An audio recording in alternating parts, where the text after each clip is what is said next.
Hello guys, welcome to my channel. So physics chapter number 1 का तो दोनों part देख ही लिए होंगे तुमने, तब जाकर तो चैप्टर 2 पे आए हो। तो चैप्टर नंबर 2 क्या है? Units and measurement. यूनिट्स क्या होती हैं और मेजरमेंट्स क्या होती हैं, वो सब इस चैप्टर में हम डिस्कस करने वाले हैं। फर्स्ट टॉपिक हमारा स्टार्ट होता है नीड फॉर मेजरमेंट। मेजरमेंट की जरूरत क्या है? हमें नापने की चीज़ों को जरूरत ही क्या है? बताओ क्या जरूरत है? तो इसमें हम लिख सकते हैं to get accurate and precise data, यानी कि एक्यूरेट डेटा के लिए हमें चाहिए होता है बिल्कुल सही सटीक। अगर हम मेजर ही नहीं कर पाएंगे तो हम तो उल्टे सीधी बता देंगे। अगर बिना मेजरमेंट के ऐसी गलत सलत बता देंगे तो बिल्कुल सही और सटीक, बिल्कुल एक्यूरेट का मतलब बिल्कुल करेक्ट, ठीक है। और प्रिसाइज डेटा के लिए हमें मेजरमेंट की जरूरत पड़ती है, ठीक है, to get accurate and precise data. और उसके बाद हमारा जो है वो है फिजिकल क्वांटिटीज। क्या है topic? Physical quantities. Physical quantities क्या होते हैं? Those quantities which can be measured directly और indirectly are called physical quantities. ऐसी क्वांटिटीज जिन्हें हम डायरेक्टली और इनडायरेक्टली मेजर कर सकते हैं या नाप सकते हैं। लेंथ हम डायरेक्टली मेजर कर सकते हैं, है ना। First example length, speed, temperature, इन सबको हम डायरेक्टली मेजर कर सकते हैं। बट हमारा एरिया जो है, एरिया निकालने के लिए लेंथ इनटू ब्रेथ करना पड़ता है, तो वो इनडायरेक्ट वे हो सकता है। और जैसे कि इनडायरेक्टली हम ट्रिग्नोमेट्री की हेल्प से लेंथ निकालते हैं। जैसे मैंने एग्जांपल चैप्टर 1 में बता रखा है कि लेंथ 200 मीटर की बिल्डिंग, नीचे बेस कुछ है, तो हम जैसे ये हमें हाइपोटेनस दे रखा है तो हम ये हाइट निकाल लेते हैं। Time, temperature, speed, velocity, momentum, इन सबको हम क्या मेजर कर सकते हैं, ये इतना समझ लो बस। ये डायरेक्टली इनडायरेक्टली छोड़ो, इतना समझ लो कि मेजर कर सकते हैं, ठीक है। फिजिकल क्वांटिटी जो है इसके एग्जांपल्स क्या है? Length, time, area, speed, temperature, ठीक है। और भी लिख सकते हैं हम, वेट, मास, सॉरी, हम सबको ऐसे लिख सकते हैं। और ये तो हमारा एग्जांपल होगा फिजिकल क्वांटिटीज, ऐसी क्वांटिटी जिन्हें हम मेजर कर सकते हैं, दो quantity which can be measured, ठीक है। और जैसे कि हमारे इमोशंस होते हैं, इमोशंस, लव, हेट, क्या हम इन्हें मेजर कर सकते हैं? नहीं, हम इनको मेजर नहीं कर सकते। Emotions can not be measured, तो ये एग्जांपल नहीं होंगे इसके फिजिकल क्वांटिटीज के। अब दो फिजिकल क्वांटिटीज होती हैं, उनको डिस्कस करते चलें। तो फंडामेंटल क्वांटिटी है first physical quantities. Fundamental quantity की डेफिनेशन देख लेते हैं। Those physical quantities which are independent, do not depend on any other quantity. ऐसी फिजिकल क्वांटिटीज जो इंडिपेंडेंट है, मतलब स्वतंत्र है, उसको वो किसी और पे डिपेंड नहीं है, यानी कि इंडिपेंडेंट है, किसी और पे डिपेंड नहीं है। ऐसी क्वांटिटीज को हम क्या बोलते हैं? फंडामेंटल क्वांटिटी, जिन्हें किसी और की जरूरत नहीं है।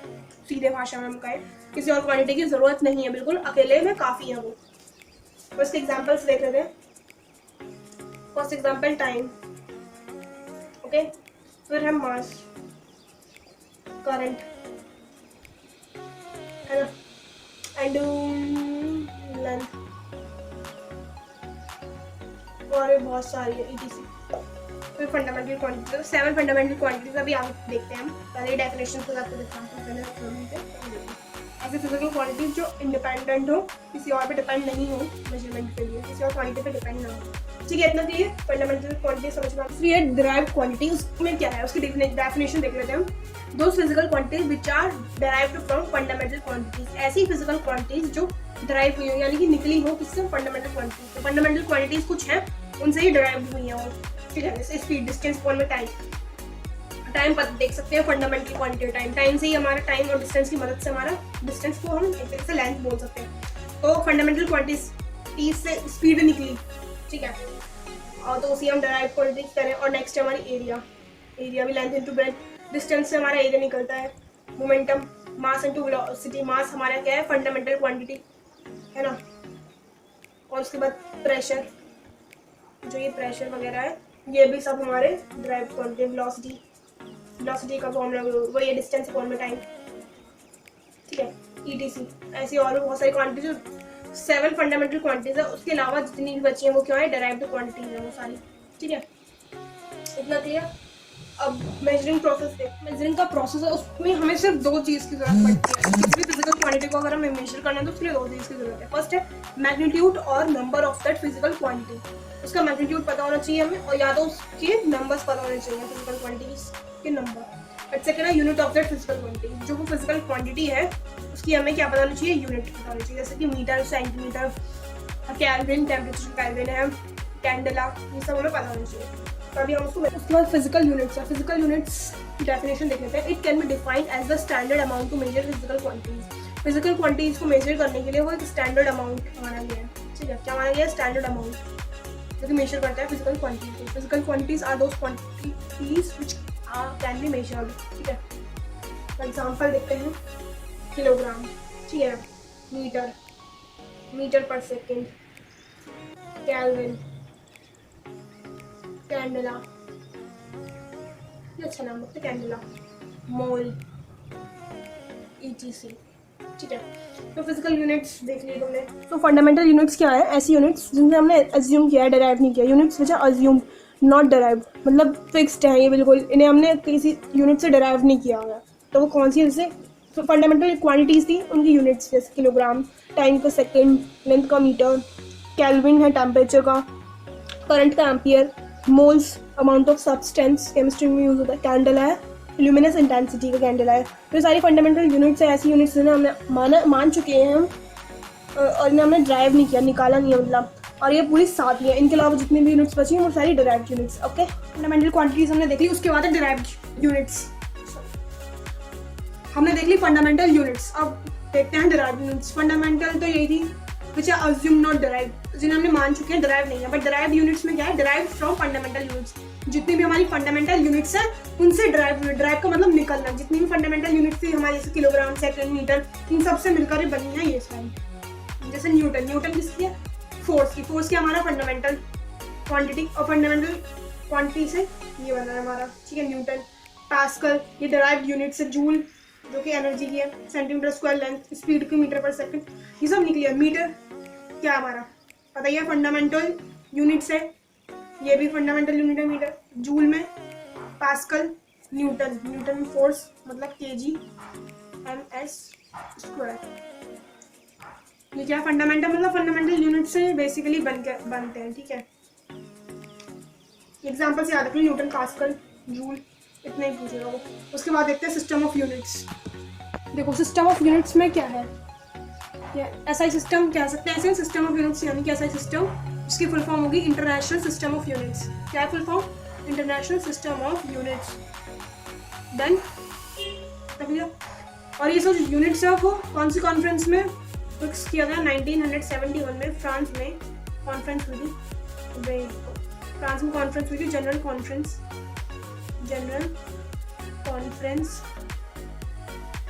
और किस पर हुई थी? वेट एंड मेजरमेंट पे कॉन्फ्रेंस बिठाई गई थी, ठीक है, वेट एंड मेजरमेंट कि कौन सी यूनिट को कैसे कैसे नाम देना है। तो ये सारी कहाँ हुई थी? फ्रांस में 1971, ये देखो।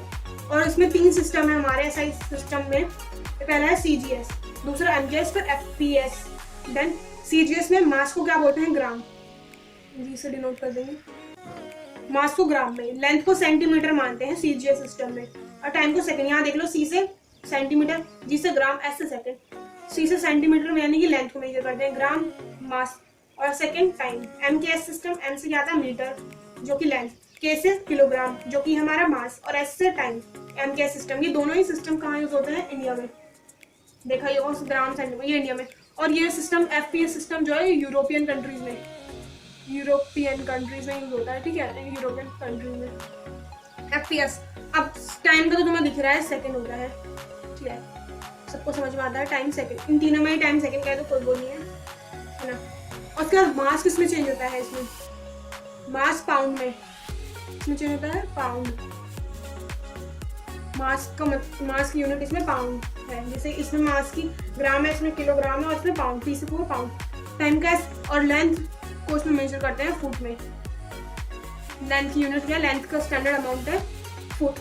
आप इसको याद कर लो एक बार, जैसे कि mass centimetre, length gram, time second.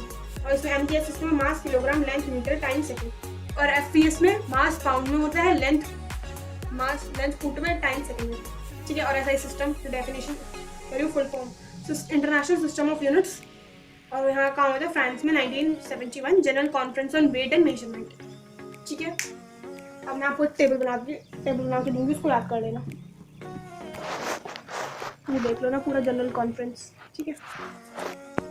तो देखो यहाँ पे मैंने सीरियल नंबर लिख रखे हैं, यहाँ पे फिजिकल क्वांटिटीज 7 फिजिकल क्वांटिटीज हैं और उनकी एसआई यूनिट, मास की एसआई यूनिट क्या है किलोग्राम, और इसका सिंबल क्या हो जाएगा केजी है सिंबल इसका, ठीक है।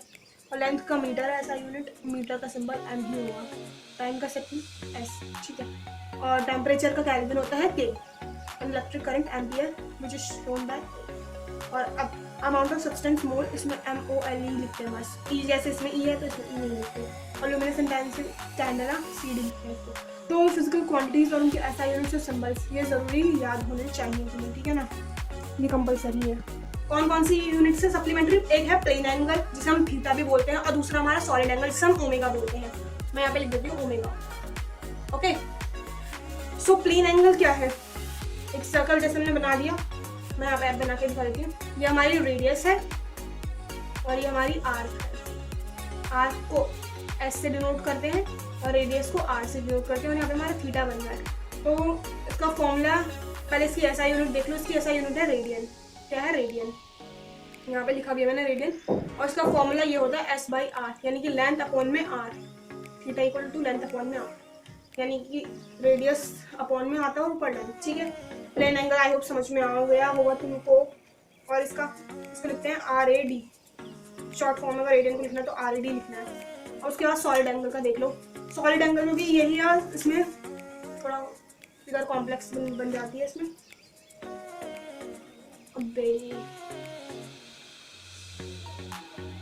इसी तरीके से सेम बनती है।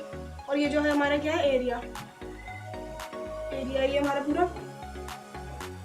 इसको ऐसे बनाना था,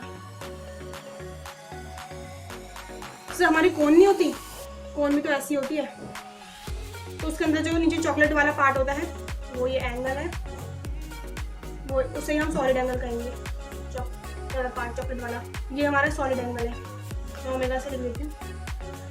और इस बार जो ये हमारा प्लेन एंगल यानी कि थीटा, प्लेन एंगल है ओमेगा हमारा, यहाँ पे ये बना देते हैं एक R, ये R है, ठीक है ना, और ये एरिया, और तो इसका ऐसा यूनिट क्या है स्टीरेडियन, और इसे शॉर्ट फॉर्म में SR लिखते हैं, क्या लिखते हैं शॉर्ट फॉर्म में SR। अब हम इसका फॉर्मूला लिखेंगे A/में R², हमारा रेडियस है और ये पूरा हमारा एरिया, इसमें ये 2 आर्क लगेगी भाई इस तरीके का, एक आर्क एरी एक आर्क एरी, तो 2 आर्क तो हुए R², ठीक है, और एक एरिया, समझ में आ गया होगा, डन। रेडियन और स्टेरेडियन 2 सप्लीमेंट्री यूनिट्स हैं, इन 2 सप्लीमेंट्री यूनिट्स है प्लेन एंगल और सॉलिड एंगल, इतना ध्यान रख लेना। और प्लेन एंगल की रेडियन और सॉलिड एंगल की स्टीरेडियन, बस वो इतना ही पूछेगा, फॉर्मूला याद आ सकता पूछेगा, इससे ज़्यादा कुछ नहीं, ज़्यादा दिमाग खराब ना करें और इतना ही समझ लो बस। जैसे कहते हैं ऐसा ही प्रीफिक्स करेंगे, प्रीफिक्स यानी कि जो आगे लगे होते हैं किसी वर्ड के आगे, जैसे डेसी, डेकाग्राम, हेक्टो, किलोग्राम, यहाँ पे लिखा है लार्ज यूनिट्स में किलोग्राम, मेगा, गीगा, और ये सारी क्या है हमारी लार्ज यूनिट्स हैं, और ये स्मॉल यूनिट्स है। स्मॉल यूनिट्स देख लो पहले, स्मॉल यूनिट्स में सबसे पहले आता है डेसी मतलब सिंबल तो देख लो डी है, सेंटी का C, मिली का स्मॉल M, जो स्मॉल यूनिट्स है वो उनका स्मॉल लेटर है, माइक्रो का म्यू, इसको इस तरीके से बनाते हैं, यहाँ देखो यू के नीचे स्टाइलिश यू, नैनो 10 की पावर -9, पिको 10 की पावर 12, फेमटो 15 -9, याद रखना स्मॉल यूनिट्स है बहुत छोटी, इतनी सारी तो माइनस तो सब में आएगी, फेमटो 10 की पावर -15, एटो 10 की पावर -18, और लार्ज में कोई माइनस नहीं आएगा, प्लस है, डेका यानी कि 10 की पावर माइनस नहीं प्लस, डेका 10 की पावर +1, हेक्टो 10 की पावर 2, किलो 10 की पावर 3, मेगा 10 की पावर 6, गीगा 10 की पावर 9, टेरा 10 की पावर 12, पेटा 10 की पावर 15, एक्सा 10 की पावर 18, ठीक है, एक्सा 10 की पावर 18, और सिंबल इसका सिंबल जो है कैपिटल है सारे, डेका का D, ये तो स्मॉल है D है, हेक्टो का H, फिर किलो का K, मेगा का M, गीगा का G, टेरा का T, पेटा का P, इन सबको याद, बस इसमें सिंबल इतना जरूरी नहीं है जितना ये यूनिट्स ये वाले जरूरी है, 10 की पावर जो जरूरी है, तो डेका का दे देगा तो तुम्हें ये पता होना चाहिए कि 10 की पावर 15, अगर ये देते 10 की पावर 15 तो बताओ पेटा 10 की पावर 18 दे दे तो एग्जाम, ऐसे भी तुम्हें याद होना चाहिए कि 10 की पावर 18 क्या बोलते हैं 10 की पावर 18 को एग्जाम, ऐसे 10 की पावर -18 क्या बोलते हैं एटो, 10 की पावर 2 को सेंटी, डेसी को ये बोलते हैं 10 की पावर -1, क्या बोलते हैं डेसी, ऐसे भी याद होना चाहिए दोनों साइड से, ठीक है। तो पार्ट 1 में इतना ही, अब उसके आगे देखेंगे हम। चलिए मिलेंगे नेक्स्ट वीडियो में, तब तक के लिए बाय बाय। इस वीडियो को शेयर करो और जाकर डिस्क्रिप्शन चेक करो, ठीक है, बाय बाय।